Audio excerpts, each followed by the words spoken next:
이 목사님이 키가 크셔서 반갑습니다. 무엇보다 감사의 말씀을 드리고 싶습니다. 그동안 계속 저를 위해서 또 저희 가족과 또 사역을 위해서 계속 기도해 주시고 또 협력해 주셔서 저희들이 또 건강하게 계속 97년부터 지금 이제 20년이 다 되어 가는데 계속적으로 사역을 감당할 수 있게 돼서 감사의 말씀을 드립니다.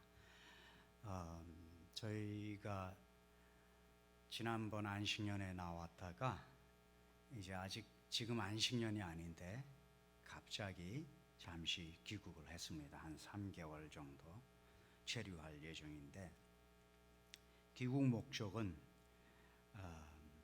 선교지에 저희들이 있으면서 자녀들을 선교사로서 주의 사명 감당하지만은 자녀들에게는 사랑을 제대로 베풀지 못하는 부모고, 부모님들에게는 효도 사람 노릇 제대로 못하는 그런 인간적으로는 아주 제대로 할 것을 하지 못하는 그런 사람입니다.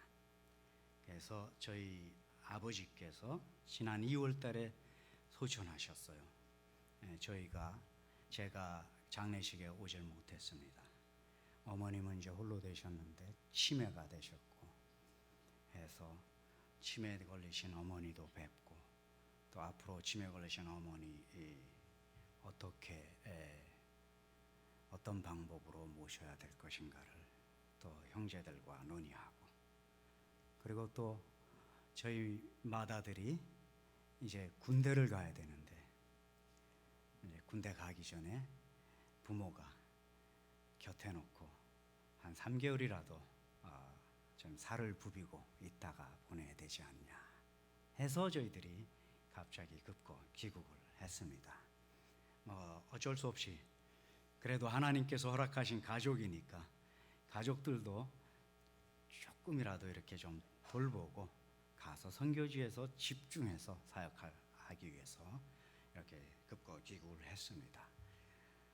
지난 3년 됐는데요. 저희들이 선교지로 귀임한 지 3년 됐는데 3년간 하나님께서 하신 사역들을 잠시 보고를 드리고,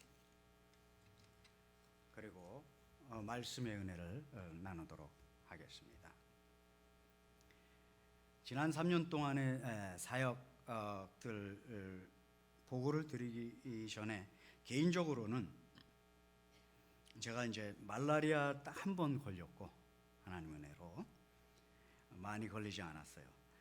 그 다음에 이제 저희 집안에 뱀이 한 번 들어온 적이 있었는데, 제가 그 전에 이제 선교 보고 와서 이렇게 한 번씩 드릴 때 다른 교회 가서 아프리카에 가면은 뭐 길거리에 가면은 사자가 바로 앞에 있고 뭐 원숭이도 숱하게 금방 보고 뭐 정갈 뭐 뱀은 뭐 늘 길거리에 있고 뭐 그렇지 않느냐라고 생각하는 또 성도님들이 계세요, 어떤 교회는. 그래서 제가 그랬어요. 그렇지 않습니다. 그것은 옛날에 영화에나 나오는 거고, 지금 아프리카도 수도에 가면은 신호등 다 돼 있고 차 몰고 다니고 그럽니다.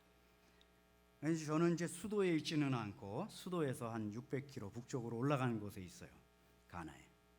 그래서 조금 수도보다는 뭐 훨씬 낙후되었지만은 그래도 거기 뭐 밖에 나온다고 금방 원숭이를 볼 수 있거나 그런 건 아니에요. 근데 제가 그렇게 얘기를 했는데 작년에 제가 차 몰고 가다가 길가에 코끼리 떼가 이렇게 8마리, 10마리 이렇게 있는 거를 봤어요. 그래서 멈추고 사진 찍고, 차를 멈추고 사진을 찍는데 도로변에 있던 큰 코끼리 한 마리가 차 쪽으로 이렇게 성큼성큼 오길래 겁이 나서 얼른 저기 기아를 넣고 도망갔던 그런 기억도 있고, 또 한 달 전에 제가 저희 막내가 아직 저희하고 같이 있습니다. 그래서 아프리카에 저희가 있는 곳에 한 나라 건너 그 위에 나라 니제르라고 있는데 거기 학교를 다닙니다. 기숙사에 있으면서 선교사 자녀 학교인데 거기를 보내주러 가다가 원숭이들이 길가에 이렇게 3마리 막 이렇게 있는 것들을 봤어요. 그래서 내가 옛날에 했던 말이 다 사실은 아니다. 어쩌다 20년 만에 한 번은 볼 수 있는 거다 라고 말씀을 드려야겠다 생각을 했었어요. 근데 뱀이 집안에 한번 들어온 적이 있었는데요. 작년에 한 2년 됐네요. 들어온 적이 있었는데 저희 집사람이 어두컴컴한데 불 켜러 가다가 거기 뱀이 있는 걸 모르고 걸어가다가 발로 걸어가다가 어떻게 씩씩하게 걷나 봐요. 저희 집사람은. 그래서 걸어갔는데 발 앞에 툭 차였어요. 뱀이. 하나님 은혜로. 그러지 않았으면 물렸을 거 아닙니까? 다 독이 있는 뱀들인데 아프리카는. 그래서 그 뱀을 툭 걷어찼는데 다행히도 하나님 은혜로 제가 들어와서 이렇게 수색 작전을 해서 뱀을 잡았어요.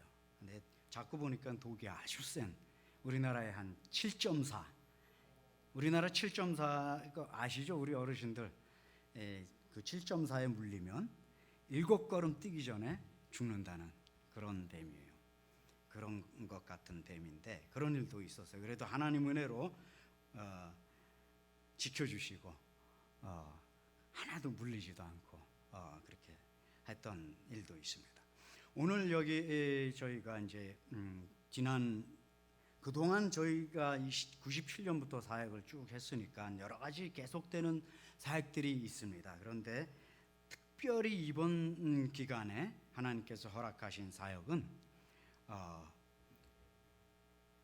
저희가 119 기도 특공대라고 하는 기도로 눈물을 흘리자 하는 기도팀을 구성을 했는데 그게 2009년부터 저희들이 같이 모여서 기도를 하는데 그 119 기도 특공대에 하나님이 사역을 허락하셔서 과부를 돕는 사역. 그래서 염소 2마리씩 한국 돈으로 한 5만 원 됩니다. 5만 원이면 염소 2마리 사서 과부들을 도와주고 암놈을 사줘서 그래서 순놈이랑 교배를 하면은 이제 새끼를 낳아서 이렇게 증식할 수 있도록 그래서 과부들을 돕는 그런 사역을 제가 계획을 하지 않았어요. 전혀 머릿속에 그런 사역을 해야 되겠다는 생각도 없었는데 하나님께서 그 가나의 수도에 있는 한인교회가 바자회를 해서 그 재정이 생겼는데 저에게 연락이 왔습니다. 그래서 다른 선교사님들 다 계신데 저한테 연락을 와가지고 과부들을 좀 도울 수 있겠느냐 하고 연락이 와서 뭐 하나님께서 이렇게 하라고 맡겨주시는 걸 안 할 수도 없고 하니까 받아서 그렇게 하겠습니다 해서 과부 돕는 사역을 쭉 그동안 3년 정도 계속 하고 있어요. 그래서 지금 현재 과부 한 40여 명 이렇게 도우면서 그 중에 예수 한 4분의 3은 예수 믿고 나머지 한 10여 명 정도는 예수 안 믿는 무슬림들이에요. 그래서 그들을 예수 믿게 하기 위한 목적으로 그런 사역을 계속하고 있고요. 그 다음에 또 다른 사역도 가나의 그 한인교회의 남성교회에서 우리가 정말 곡식이 없고 먹을 것 없어서 하루 한 끼도 겨우 먹고 사는 사람들 있으면 도와주고 싶다. 우리가 헌금을 할 테니. 다른 선교사님도 많이 다 계신데 또 저한테 연락이 왔어요. 그래서 제가 그걸 또 못하고 그걸 받아서 또 하루에 한 끼 먹기 힘든 사람들을 찾아서 이외에도 사람들이 많이 어렵고 힘들지만은 그래도 기도 중에 이렇게 찾아서 지금까지 한 60여 명 정도를 이렇게 곡식을 사서 주기도 하고 그 중에 한 5명은 우리가 1:1 상담을 해서 뭐 빵 같은 걸 사서 팔아본 경험도 있고 아니면 양파 같은 걸 사갖고 시장 나가서 팔아본 경험이 있는 사람 그런 사람들에게는 그거를 사서 시작할 수 있는 사업 자금이죠. 그냥 작은 사업 자금 그거를 주고 그렇게 그 사역을 계속 하고 있어요.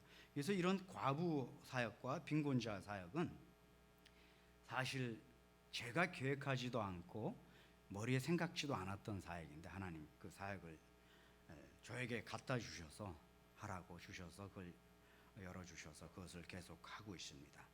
거기 사람들은 가난합니다. 한 거의 95% 이상은 그저 1년 한 번 농사져서 일모작밖에 못해요. 이제 주로 옥수수 농사 많이 짓는데 비가 잘 오면 농사가 잘 되고 잘 안 오면 농사 안 되고. 그런데 이제 하루에 한 끼 먹는데 이 사람들 한 300원 정도 들어갑니다. 그러니까 옥수수 사서 말리고 그 다음에 양념 조금 넣고 뭐 이렇게 해서 그게 주식이에요. 삼시삼끼 거의 그거 먹는데 한 끼에 300원 정도 해갖고 먹는데 그것도 없어서 농사가 망치면은 먹을 게 없어서 배를 굶고 겨우 하루 한 끼 먹을까 말까 하는 그런 사람들이 있는데 하나님께서 그 사역을 시작하도록 열어주셨어요. 그 다음에 축구 클럽 무슬림 죄가 있는 지역의 사람들은 무슬림들인데 축구 클럽을 시작하도록 하셨어요. 그래서 젊은이들을 선교하기 위해서 전도하기 위해서 축구 클럽을 두 군데서 시작을 해서 지금 80여 명에서 한 100명 정도 이렇게 양쪽을 다 합치면 되는데 제가 그래도 축구 좀 합니다. 지금 나이가 들어서 이제 한 5분만 뛰면 막 다리 지나고 뭐 그러지만 그래서 제가 이제 모자 쓰고 호루라기 들고 코치를 합니다. 제가 뭐 코치를 해본 적이 있나요? 그냥 옛날에 축구 해봤던 그거 가지고 또 인터넷에서 막 컴퓨터에서 찾아봐 가지고 코치를 어떻게 하는지 뭐 전략 442는 어떻게 하는 건지 뭐 433은 어떻게 하는 걸 찾아봐 갖고 가갖고 아는 척하면서 가르치는 거예요. 그래서 좀 아는 척해야 얘네들이 좀 듣고 그 다음에 이제 제가 복음을 전하면 귀를 기울일 거 아니겠어요. 그래서 그런 사역도 지금 계속 되고 있습니다. 그 다음에 이제 뭐 다른 사역들 쭉 여러 가지가 있는데 한 가지 두 가지만 더 말씀을 드릴게요. 한 가지는 저희가 아까 2009년도에 기도팀으로 기도 모였다 그랬잖아요. 현지인들이랑 같이 하는 겁니다. 현지 리더들 목사들하고 같이 하는데 저희가 그 가나 땅 그 부족을 위해서 다곤바 부족을 위해서 우리가 눈물을 그 땅을 위해서 쏟아야 하나님께서 그 땅에 기름 부으시고 그 땅이 복음화되고 변화되지 않겠느냐 해서 우리가 이 땅을 위해서 눈물을 흘리자 해서 모였어요. 모이고 그 주 목적이 같이 모여서 기도하는 목적이 우리가 그 땅에 다른 먼저 믿은 성도들 그렇게 많지는 않지만은 그들에게 기도 운동을 일으키고 그리고 더 나아가서 지금부터 그들이 선교사를 받아들이는 선교를 받는 입장이지만은 선교가 뭔지를 알고 그리고 온 세계의 지구촌의 복음화를 위해서 선교에 동참하는 의미로 기도로 선교에 동참하는 것을 시작하자. 그렇게 해야 되겠다 해서 모였고 마침내 지난 5월 달에 약 60여 명이 모여서 선교가 무엇인지에 대해서 우리가 왜 선교해야 되는지 하나님 왜 교회를 세우시는지 교회의 목적이 왜 선교인지 그리고 지금 복음화가 필요한 것은 어디인지 그 땅도 지금 필요하지만 더 어렵고 힘든 곳은 어떤 곳이 있는지 그리고 핍박받는 교회들은 어떠한지 형편들이 이런 것들에 대해서 나누고 그리고 함께 핍박받는 교회들을 위해서 기도하고 세계 복음화를 위해서 기도하는 그것이 시작이 되었습니다. 그래서 함께 핍박받는 교회를 위해서 기도했는데 북한 성도들도 위해서 기도했습니다. 얼마나 감격적인지 모르겠어요.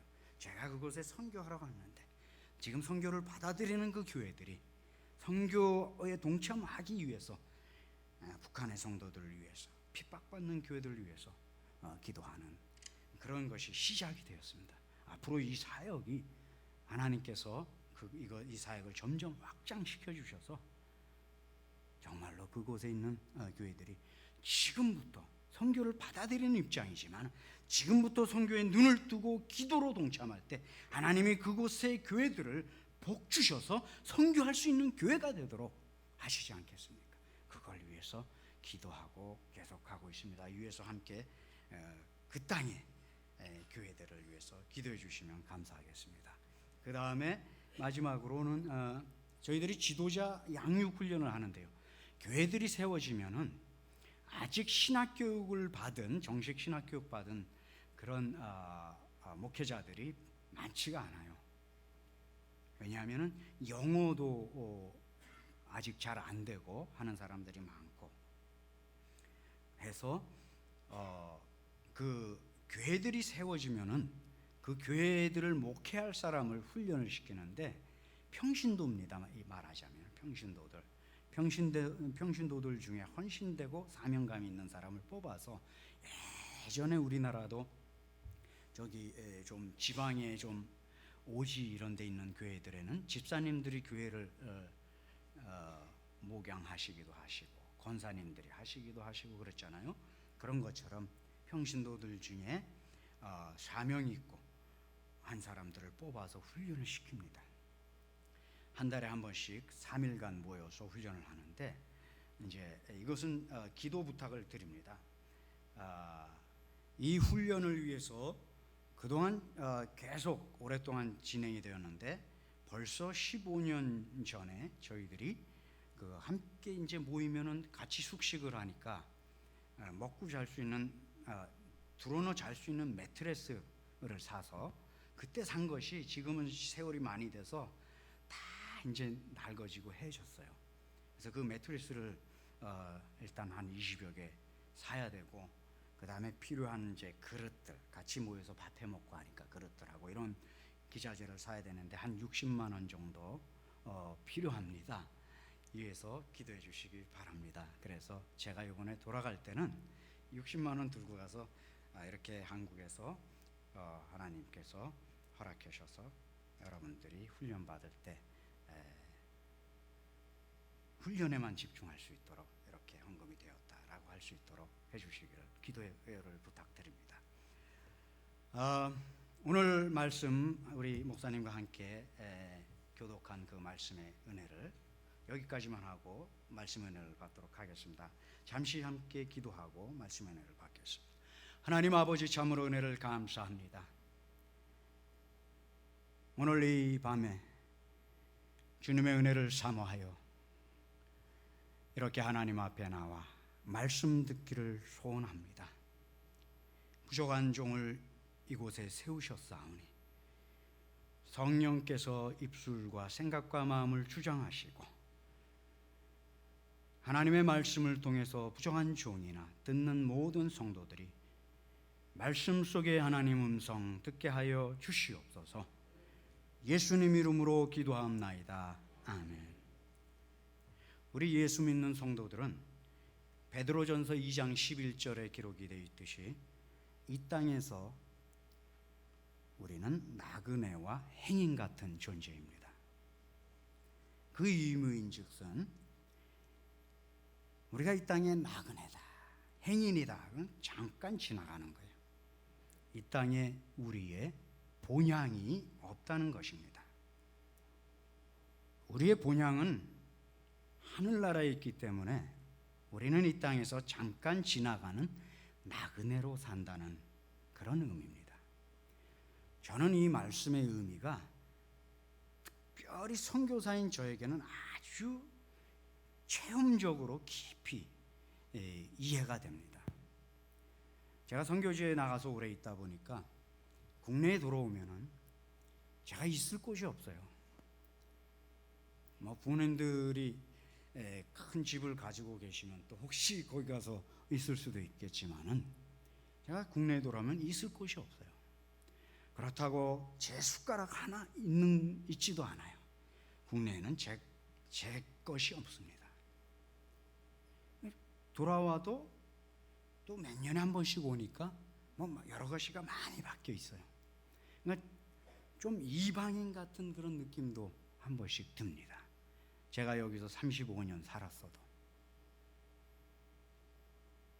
그런데 제가 그럼 가나로 가면은, 가나에 지금 20년 됐으면, 가나가 그러면은 거긴 내 숟가락이 있으니까, 내가 먹고 자는 집이 있으니까, 침대가 있으니까 거기가 내 고향처럼 느껴지냐? 그것도 아닙니다. 사실은 주님 부르셔서 갔지만은 어쨌든지 간에 20년을 살아도 제가 그 사람들 말을 유창하게 지금 합니다. 그 사람들 말로 지금 제가 한국말로 설교하듯이 설교합니다. 그래도 제 뿌리 깊숙이 있는 또 한국적인 정서가 그 사람들 정서에 완전히 다 부합되는 건 아니잖아요. 거기도 고향이 아니에요. 여기도 고향이 없어요. 이제는 더 이상. 나그네입니다. 여기 와도 나그네, 거기 가도 나그네예요. 그냥 주님 가라고 하신 곳에 주님의 일 하면서 있는 거죠. 근데 저는 그걸 깊이 몸으로 체험하지만은 저만 그런 것이 아니고, 베드로전서 2장 11절에 말씀하기는 우리 예수 믿는 모든 사람은 이 땅에 나그네와 행인 같다라고 말씀하십니다. 우리 모두는 한 곳에 머물러서, 예수 믿는 사람 우리 모두는 한 곳에 머물러 안락을 취하고 안주하며 있는 것이 아니라 주님이 원하는 곳이면은 언제든지 가야 하는 그런 신분이라는 것입니다. 오늘 본문을 통해서 우리는 그럼 어디로 가야 되는지, 주님이 어디로 가라고 하시는 것인지 그걸 살펴보려고 합니다. 본문 1절을 보시면은 이렇게 시작합니다. 우시야 왕이 죽던 해에, 우시야 왕이 죽던 해에, 그 해에 이사야 선지자가 하나님의 보좌를 보게 됩니다. 여기서 우리는 왜 성경이 특별하게 우시야 왕이 죽던 해를 기록했을까? 왜 그렇게 기록하면서 시작됐을까를 생각해 볼 필요가 있습니다. 우시야 왕이 죽던 해에, 왕입니다. 왕이 죽던 해에 이사야가 하나님의 보좌를 봤어요. 뭐가 연상됩니까? 왕이 앉아있던 세상의 왕의 보좌, 세상의 왕의 보좌, 거기에 앉아있던 우시야가 죽으니까 비로소 이사야가 하나님의 보좌를 보게 되었다는 겁니다. 세상적으로 의지하던 것, 희망했던 것, 이것이 죽어야 하나님의 보좌가 보였던 것입니다. 세상의 것들이 아직 나를 붙잡고 내가 그것들을 의지하고 있다면 하나님의 보좌가 잘 보이지 않는 거예요. 하늘의 밀알이 땅에 떨어져 죽어야 싹을 틔우고 자라서 열매를 맺듯이 내 능력과 내 경험과 내 가진 것, 이런 것들이 아직 살아있다면 하나님의 보좌가 보이지 않는 것, 이것이 죽어야 하나님의 영광된 보좌가 보이고 하나님의 능력이 나에게 임하게 된다는 것입니다. 제가 선교지에 20여 년 있다 그래서 내가 있었던 그 20년 되는 세월, 경험, 이런 거 죽어야 하나님의 영광이 저에게 또 임하는 거예요. 그리고 하나님의 보좌가 보이는 겁니다. 본문 2절 3절 말씀을 연이어 보시면 하나님의 보좌의 모습이 그려져 있어요. 6날개 가진 스랍들, 천사들의 그 생명체가 하나님의 보좌 주변에 있으면서 거룩하신 하나님을 찬송하고 있습니다. 거룩하다, 거룩하다, 거룩하다. 그리고 하나님의 영광이 온 땅에 충만하다라고 선포하고 있습니다. 이것은 바로 하나님은 거룩하시고 온 우주를 통치하시는 분이시다라고 하는 것을 가르쳐 주는 겁니다. 이사야가 바로 그 보좌, 하나님의 보좌를 보았다는 것은 하나님이 누구신지를 전에는 귀로만 들었고 지식적으로 알았는데 이제는 눈으로 직접 보고 온 우주를 통치하시는 거룩하신 하나님의 실체를 보게 되고 깨닫게 되었다는 것입니다. 이제 이렇게 주님의 보좌를 보게 된 이사야는 하나님의 임재를 체험합니다. 4절 5절 계속 보면은 4절에 보면 성전 문지방이 터가 요동했다고, 성전의 연기가 충만했다고 기록됐어요. 이것은 바로 하나님이 임재하신 것을 나타내 줍니다. 사도행전 4장에 예루살렘 교회 교인들이 함께 모여 부르짖어 기도할 때 그 모인 것이 진동하였다고 하는 그런 의미가 있는 거예요. 하나님이 그곳에 임재했습니다. 이렇게 하나님의 임재를 체험한 이사야는, 하나님의 보좌를 보았던 이사야 선지자가 이제는 자기 자신과 온 인류의 실체를 보게 됩니다. 그게 5절에 기록이 되어 있어요. 5절에 뭐라고 말씀합니까? 그때 내가 말하되 화로다 나여 망하게 되었도다. 나는 입술이 부정한 사람이요 나는 입술이 부정한 백성 중에 거주하면서 만군의 여호와이신 왕을 배웠음이로다. 자기 자신이 입술이 부정한 사람이라고 고백을 합니다.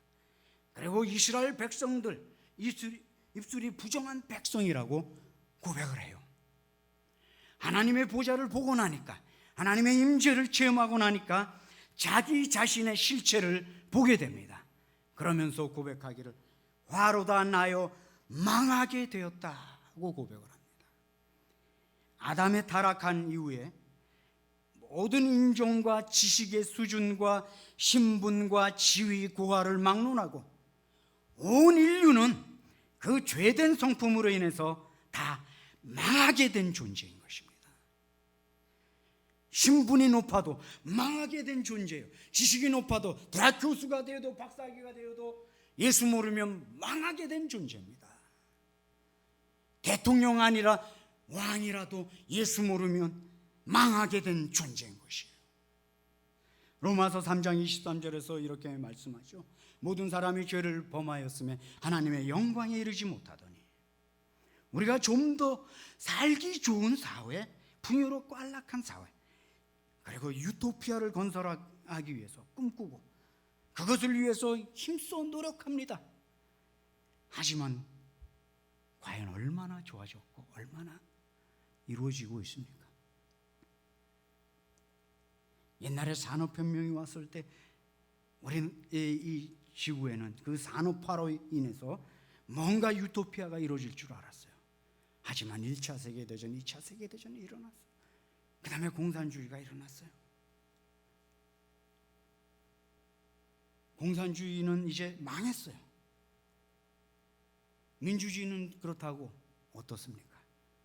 민주주의, 우리가 민주주의에 살고 있습니다. 다수의 행포가 있죠. 가진 자들의 행포가 있어요. 또 특히 미국이나 유럽, 우리나라도 슬슬 일어나지만 소수자들의 권리를 막 주장해서 다수가 피해를 보는 그런 일들이 일어납니다. 민주주의이기 때문에요.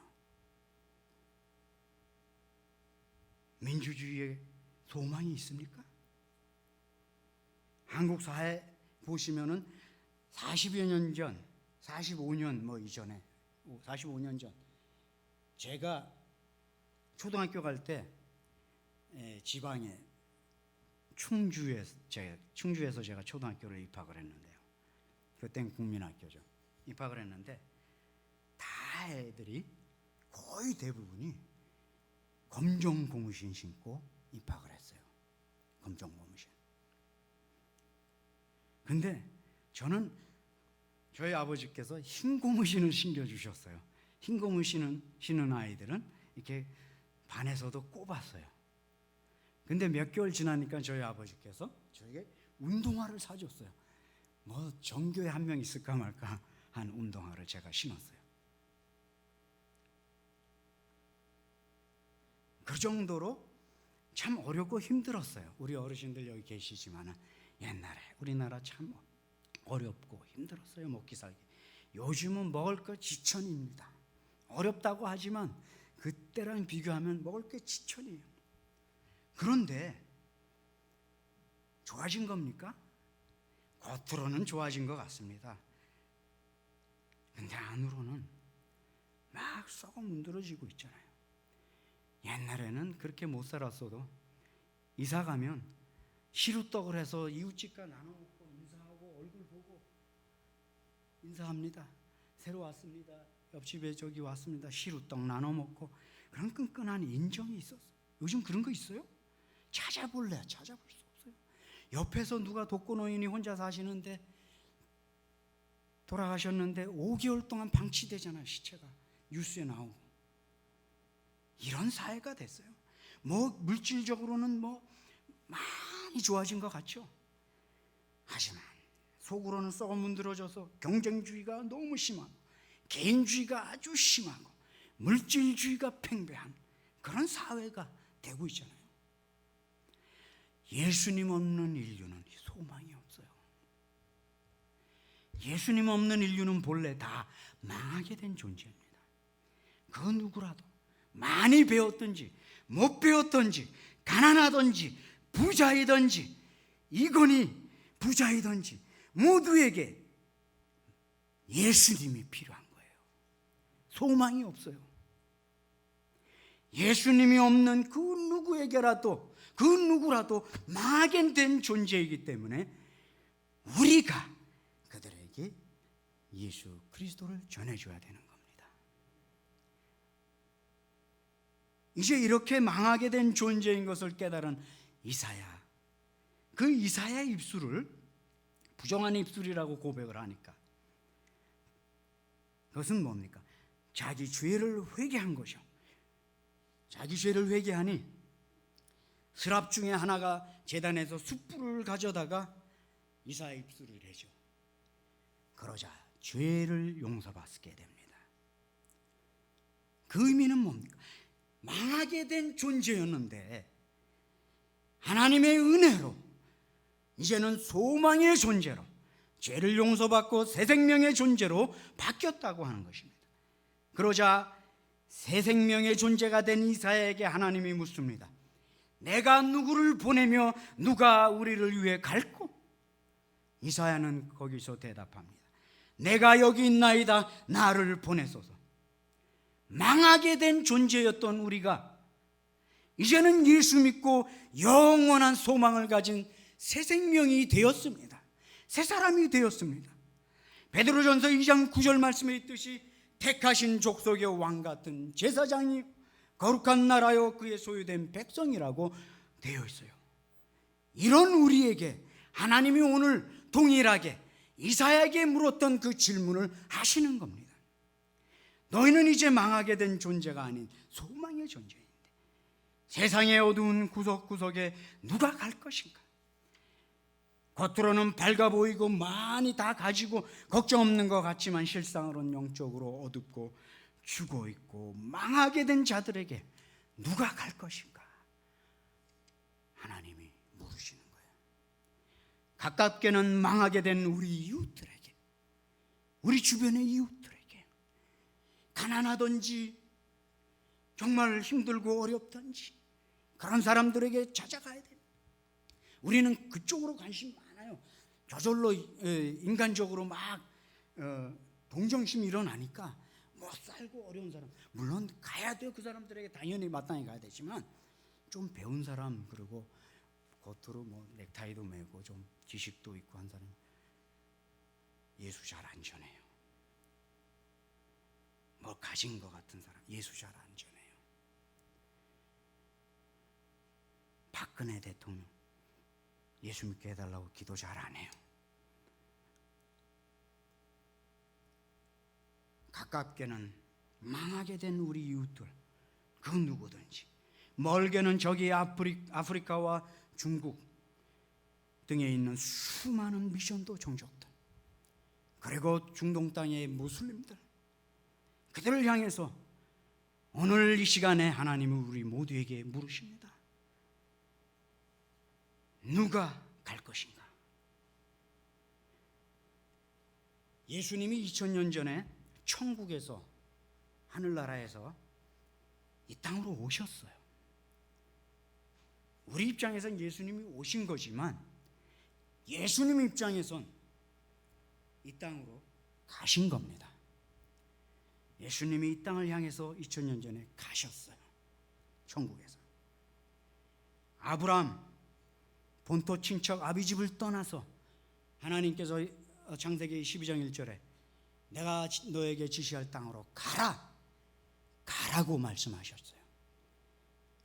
아브라함에게 가라, 영어로 go. 마태복음 28장 19절에 go 또 돼 있어요.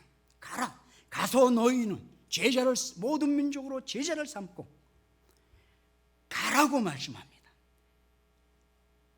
130여 년 전에 토마스 선교사님 이 땅에 오셨어요. 토마스 선교사님 입장에서는 이 땅으로 가셨어요. 누군가가 이 땅으로 갔기 때문에 오늘 대한민국에 교회가 있고 성도들이 있고 부흥이 있는 겁니다. 누군가가 갔기 때문에, 예수님이 이 땅으로 갔기 때문에 이 땅에 구원이 이루어지는 겁니다. 아브라함이 갔기 때문에 이스라엘 백성을 통해서 예수님이 오신 겁니다. 구세주 예수가 오신 거예요. 누군가가 가기 때문에 복음이 전파되는 겁니다. 오늘 우리 모두는 이 하나님의 거룩한 질문에 누가 갈 것인가 하는 이 질문에 우리 모두는 답해야 합니다. 주여 나를 보내소서. 이제 여러분들이 망하게 된 존재가 더 이상 아니라면, 소망의 존재라면, 새 생명의 존재라면 주여 나를 보내소서. 뭐 거창한 거 아니에요. 무슨 선교사로 저처럼 저기 멀리까지 비행기 타고 나가야 된다? 물론 필요합니다. 꼭 그것만은 아니에요. 내 이웃에게 가야 돼요. 망하게 된 존재들에게 가야 돼요. 내 친척에게 가야 돼요. 예수가 필요한 어느 곳이든지 달려가는 그런 사람들이 돼야 된다라고 하는 것입니다.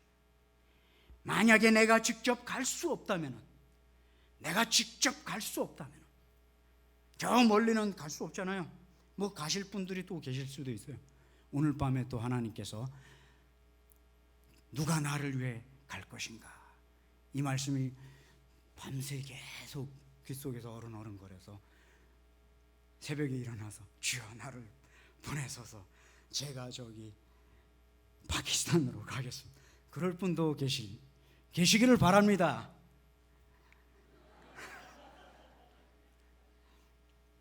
만약에 직접 갈 수 없다면 다른 방법을 찾아서라도 가야 됩니다. 우리는 가는 존재가 되어야 돼요. 왜냐하면 우리는 이 땅에 그냥 딱 다리 붙이고 서 있는 안주하는 그런 사람이에요. 나그네이기 때문에 가야 돼요.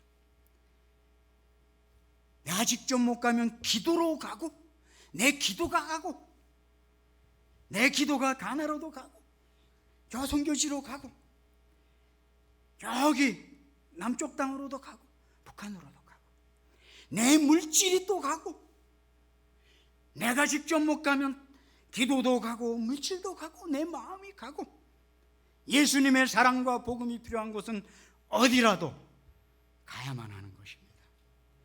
아직도 복음을 한 번도 듣지 못하고 지금 이 시간에도 그냥 그저 살다가 그저 죽어가는 수많은 영혼들을, 그들을 어떡하렵니까? 지금 이 시간에도 그냥 그대로 살다가 죽어갑니다. 선교지에 많지만은 거기만 그래요? 한국에도 내 이웃들 보세요. 그냥 그렇게 살다가 죽어갑니다. 그냥 돈이 많으면 최고인 줄 알고 그냥 돈 쌓다가 그렇게 살다가 예수 모르고 죽어갑니다. 망하게 된 그들에게 우리가 가야 됩니다. 내 기도가 가고 물질도 가고 내가 가고, 주여 나를 보내소서. 이렇게 오늘 밤에 다 하나님 앞에 대답하시고 주님이 원하시는 곳으로 가시는 여러분들이 되시기를 간절히 바랍니다. 기도하시겠습니다. 하나님 아버지, 참